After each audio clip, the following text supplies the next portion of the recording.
Hello students, today in this video we will continue with the Chief Seattle's speech. So open your treasure trove reader, page number 44. Day and night cannot dwell together. The red man has ever fled the approach of the white man as the morning mist flees before the morning sun. Day and night cannot dwell together. Dwell means live. And these two terms, day and night, these two terms are used for the red man and the white man. So here Chief Seattle is saying that just as day and night cannot live together, in the same way the red man and the white man cannot live together. And the red man, they disappear, they run. Flee means to run away. They are compared with the morning mist. Just as the morning mist flees before the morning sun, in the same way, red man, they disappear when they see the white man. However, your proposition seems fair, and I think that my people will accept it and will retire to the reservation of you offer them. Proposition means suggestion. However, your suggestion seems fair, and he is saying that my people will accept the place, the area, whichever you will give them. Then we will dwell apart in peace, for the words of the great white chief seem to be the words of nature speaking to my people out of dense darkness. And we will go and we will dwell there. Dwell means live. Whichever place you will give us, we will go and we will live there. It matters little where we pass the remnant of our days. Remnant means remaining days of our life.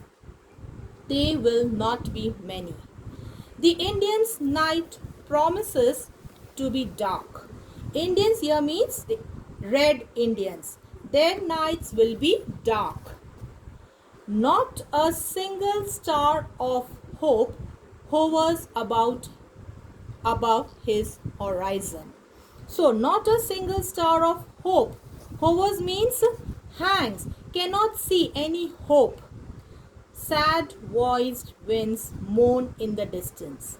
Grim fate seems to be on the red man's trail, and wherever he will hear the approaching footsteps of his fell destroyer and prepare stolidly to meet his doom, as does the wounded doe that hears the approaching footsteps of the hunter.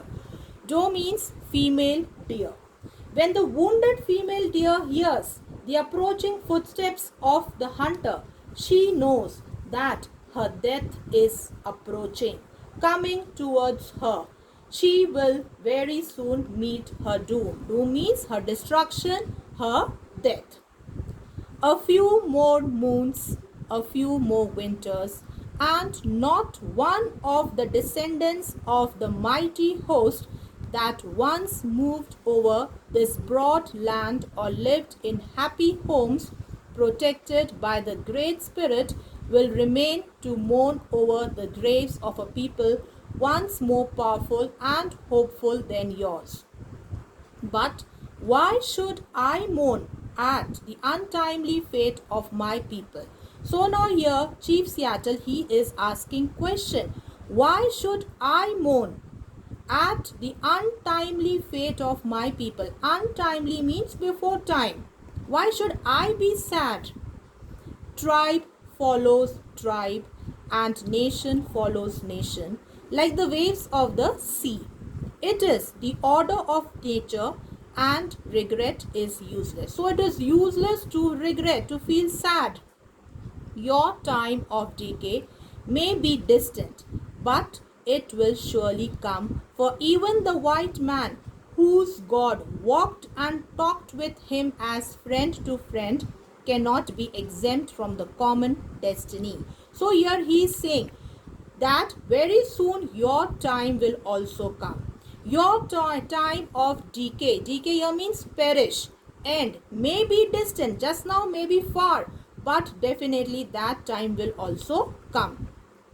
We may be brothers after all. we will see. We will ponder your proposition, and when we decide, we will let you know. Ponder means to think. So he is saying we will think about your suggestion, about the proposal which you have sent, and then we will let you know. But should we accept it? I here and now make this condition that we will not be denied the privilege without molestation of visiting at any time the tombs of our ancestors, friends and children. Molestation here means harassing. So here he is saying that if we will give our land to you, you should give us permission to visit at any time the tombs of our ancestors, friends and children. Every part of this soil is sacred in the estimation of my people. Estimation, opinion. So every part of this soil, every place, every corner of this area is very holy to my people. Every hillside, every valley, every plain and grove has been hallowed by some sad or happy events in days long vanished.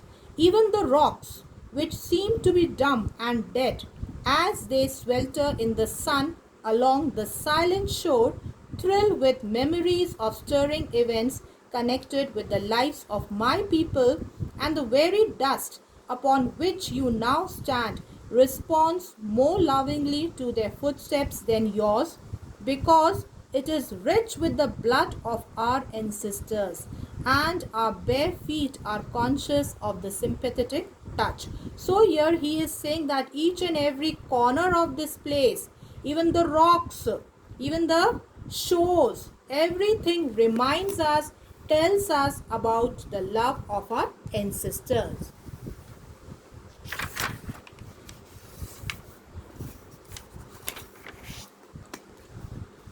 Our departed braves, fond mothers, glad, happy-hearted maidens, and even the little children who lived here and rejoiced here for a brief season will love these somber solitudes, and at eventide they greet shadowy returning spirits. Fond mothers means affectionate, loving mothers. Maiden, young women. They and even the little children who lived here and rejoiced here, enjoyed here for a brief season, for a short time period, will love these somber solitudes. Somber means dark, lonely places. And at eventide, eventide means evening time, they will return. Their spirits will come back to this place. And when the last red man shall have perished, and the memory of my tribe shall have become a myth among the white men, these shores will swarm with the invisible dead of my tribe. And when your children's children think themselves alone in the field, the store, the shop, upon the highway, or in the silence of the pathless woods, they will not be alone. Means your children will never be alone. Why? Because the spirits of my children, they will come here. They will be everywhere, in the field, the store, the shop, upon the highway, pathless woods. Woods means forest. And they will be giving them company. At night, when the streets of your cities and villages are silent, and you think them deserted. Deserted means empty. They will throng with the returning host that once filled them and still love this beautiful land. The white man will never be alone. So they will never be alone, because the spirits of my people, they will remain here always. Let him be just and deal kindly with my people, for the dead are not powerless. Dead, did I say?